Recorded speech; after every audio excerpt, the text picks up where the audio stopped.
दोस्तों, तीफी बट के बहनोई जावेद बट के कत्ल के अंदर एक नया मोड़ आया है और तीफी बट के घर से पहली गिरफ्तारी हुई है। ये जावेद बट का कत्ल भी तीफी बट के खानदान से पहला कत्ल था। अब उनके भाई गुलशन अजहर को गिरफ्तार कर लिया गया है। गिरफ्तार क्यों कर लिया गया है? गिरफ्तार जैसे आपने मैंने भी जब ये वाक़या पेश आया और पीछे एहसन शाह वाला वाक़या भी गरम था, जो मौजू है वो बना हुआ था और उस पर डिस्कशन हो रही थी, तो हम सब ने मिलकर जो पुलिस है उसकी जो नाकामी है या उसकी जो नाकस सिक्योरिटी है उसको निशाना बनाया, उसके ऊपर तनकीद की। इसी तरह जो गुलशन अजहर साहब हैं तीफी बट के भाई, उन्होंने भी जो नमाज जनाजा है वहाँ पर खड़े होकर ये बात कर दी कि जो CCPO हैं इस वक्त के बिलाल कमियाना साहब, वो इसके पीछे मुलविस हैं। अब इस तरह की तनकीद करना किसी का नाम लेकर तो ये पर्सनल सी बात हो जाती है। और अब ये बात भी है कि बिलाल कमियाना साहब अब वहाँ पर 24 घंटे खड़े तो नहीं रहते कि यहाँ पर कोई शूटर्स आकर ये कर जाएंगे। उनके मातहत एक वसी इदारा है, उसके अंदर क्या कुछ होता है, अब हर एक के ऊपर वो निगरानी तो नहीं रख के बैठते। तो पुलिस का इदारा भी एक सिस्टम के तहत जो है वो वर्क करता है। तो इन्होंने ये तनकीद कर दी उनके ऊपर और कह दिया कि वो इस कत्ल के पीछे हैं, उन्होंने ये सब कुछ करवाया। तो इस तरह का जो उनका बयान है वो सामने आया था और अब जो रिपोर्टडली बताया जा रहा है कि गुलशन अजहर साहब को गिरफ्तार कर लिया गया है और तीफी बट के घर से ये पहली गिरफ्तारी बताई जा रही है जो कि अब तक हुई है। और ये भी बताया जा रहा है कि जो गुलशन अजहर साहब हैं वो अब आकर जो है एक प्रेस कॉन्फ्रेंस भी करने वाले थे। अब ये डर भी मौजूद था कि प्रेस कॉन्फ्रेंस के अंदर आकर वो न जाने क्या इल्जामात लगा देते हैं और एक मरतबा जो शख्स मीडिया के ऊपर आ जाता है और आकर कुछ भी बोल देता है तो उसके बाद फिर उसको रोकना जो है वो मुश्किल हो जाता है। और उसका जो मैसेज एक मरतबा आवाम के अंदर मैसेज के अंदर चला गया, उसने एक अनारकी तो क्रिएट कर दी। फॉर एग्जांपल, अगर गुलशन अजहर साहब आकर कह देते हैं कि हमारे पास सबूत हैं और हमें पता है कि ये CCPO को इन्वॉल्व करके करवाया गया है, तो लोगों के अंदर तो अनारकी फैल गई ना। तो ये तमाम सूरत हाल को मद्देनजर रखते हुए जो बिलाल कमियाना साहब के ऊपर तनकीद है, उसके नतीजे में जो गुलशन अजहर साहब हैं उनको गिरफ्तार कर लिया गया है। तीफी बट के घर से पहली गिरफ्तारी बताई जा रही है, जिनकी रिहाइश वेलेंशिया टाउन के अंदर थी। और वो जो है इसके बाद जो पुलिस है उसने ये फैसला भी कर लिया है कि अब चूंकि तनकीद उनके ऊपर बढ़ती चली जा रही है, क्योंकि ये जो वाकया है वो बहुत गलत जगह पर हो गया है। वहाँ पर फॉर एग्जाम्पल गुजर रही है किसी ऑफिशियल की गाड़ी और प्रोटोकॉल के अंदर कोई आके किसी को ठोक जाता है और कोई मतलब आप सेलिब्रिटी कह लें वहाँ से गुजरा है तो उसको आकर कोई ठोक जाता है, तो फिर किसके ऊपर आएगी सारी तनकीद, किसकी जिम्मेदारी होगी? तो ये सबको बचने के लिए पुलिस ने एक ग्रैंड ऑपरेशन शुरू कर दिया है। और इस ग्रैंड ऑपरेशन की खास बात यह है कि ये सिर्फ एक शहर के अंदर, एक ज़िले के अंदर, एक डिस्ट्रिक्ट के अंदर शुरू नहीं किया गया, बल्कि ये पूरे मुल्क के अंदर शुरू किया गया है। और इसके नतीजे में जो दर्जनों गिरफ्तारियां हैं वो मुतवक्को हैं। और उसके बाद जो फुटेजेस हैं, एक तो उस मौका वारदात की जो फुटेज है वो तो हासिल नहीं हो पाई।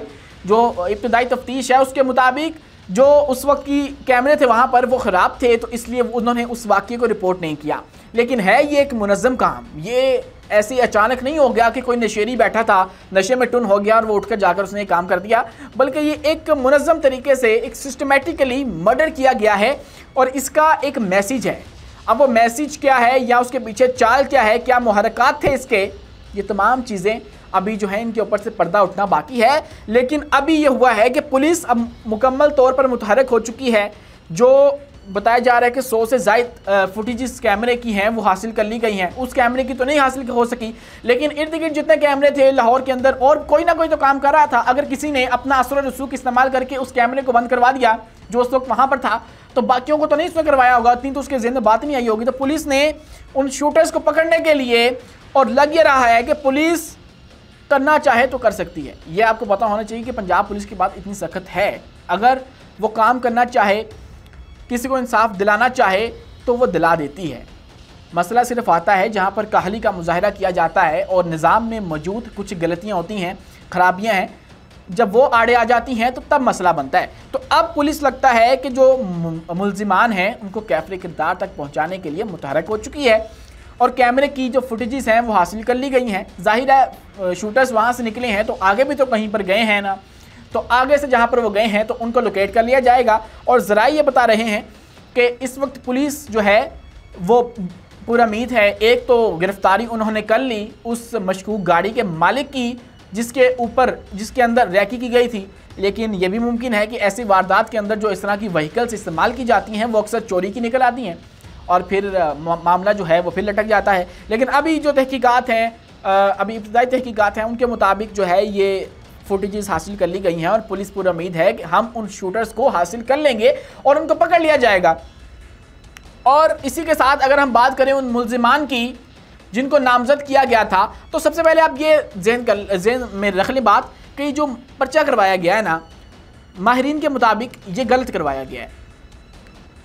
जो पुलिस ज़राए हैं वो भी यही कहते हैं कि ये पर्चा जो है वो कमज़ोर करवा दिया गया है। क्यों करवा दिया गया है? पर्चे के अंदर, FIR के अंदर उन्होंने नामजद कर दिया है जी कैसर बट को और अमीर फातेह को, जो कि इस पर्चे को कमज़ोर कर देगा। कमज़ोर क्यों कर देगा? कमज़ोर इसलिए कर देगा क्योंकि ये वो शख्सियात हैं, एक का तो बताया जा रहा है वो तो है ही बिरून मुल्क। जब अदालत के सामने ये सारा मुद्दा रखा जाएगा और उनको बताया जाएगा कि जिस शख्स को मुल्जिम डिक्लेयर किया गया है वो तो इस वक्त मुल्क के अंदर मौजूद ही नहीं है, तो अदालत को तो पहली परसेप्शन यही आएगी ना कि ये तो पर्चा ही गलत हुआ है। FIR तो है ही ज़ाती रंजिश की बुनियाद पर या ज़ाती जो दुश्मनी है उसकी बुनियाद के ऊपर ये पर्चा दर्ज किया गया, तो फिर ये मामला जो है, इनका मुकदमा जो है वो कमज़ोर हो जाएगा।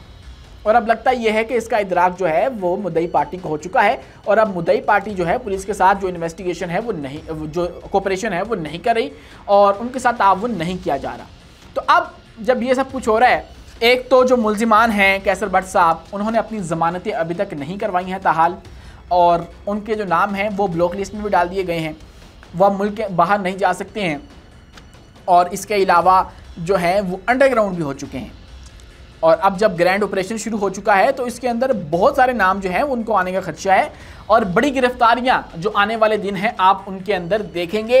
हो सकता है ये ट्रकां वाला फैमिली के अंदर से भी कुछ लोगों को गिरफ्तार किया जाए, लेकिन जो तमाम तर डोट हैं, वो जो इशारे हैं वो हमें ये नहीं बताते कि ये काम जो है वो ट्रकां वाला ग्रुप की जानिब से किया गया, क्योंकि ये उनका अपना ही नुकसान है। अगर वो ये काम करते हैं तो उनका अपना नुकसान है। और दूसरी जानिब जो बच्चू पहलवान साहब हैं और ये जो पार्टी है कैसर बट साहब, वो ये बात बरमला कह चुके हैं कि हमने ये नहीं करवाया। और जावेद बट जो है उसका कत्ल करवाने के पीछे कोई जो लॉजिकल रीज़न है वो नज़र नहीं आती है, कोई मंतकी बात नज़र नहीं आती है।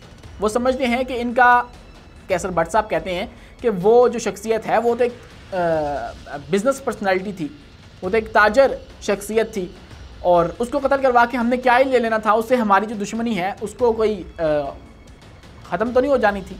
तो इसलिए ये जो पार्टी है इनको तो फंसाया गया है, एक तीर से दो जो शिकार हैं वो मौके का फ़ायदा उठाकर करने की कोशिश की गई है। लेकिन अब ये लगता है कि मुकदमा कमज़ोर हो चुका है, जो मुद्दई पार्टी है वो कोऑपरेट नहीं कर रही है, मुल्जिमान जो हैं वो फ़रार हो चुके हैं, अंडरग्राउंड हो चुके हैं और अभी तक उन्होंने ज़मानत नहीं करवाई है। ज़ाहिर है जब वो अपने आप को पुलिस के हवाले करेंगे तो बहुत सारे मामलात हैं जो रुक जाते हैं। जब पुलिस की कस्टडी में आप जाते हैं तो आपकी जो ज़िंदगी है वो एक मरतबा से डिस्टर्ब होकर रह जाती है, आपकी जो नॉर्मल ज़िंदगी चल रही होती है, रूटीन, वो हट जाती है। तो इसलिए हो सकता है वो तैयारी कर रहे हों, अपने जो ज़िंदगी के मामलात मामूल पर चल रहे थे उनको निपटा रहे हों और उसके बाद उनका इरादा हो कि हम शामिल तफ्तीश होंगे, क्योंकि अब वो शामिल तफ्तीश भी हो जाते हैं तब भी उनके रिहा होने के बहुत ज़्यादा चांसेस बन चुके हैं।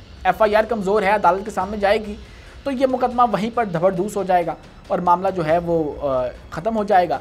तो ये FIR जो है इसके अंदर माहिरीन बता रहे हैं कि ये इनसे गलती हो गई है और इनसे जो है वो लापरवाही और जो है सदाकत के ऊपर नहीं है ये FIR, इसलिए बहुत सारे चांसेस हैं कि मुल्ज़िमान जो हैं वो बरी हो जाएं और ये मुकदमा कमज़ोर हो जाए।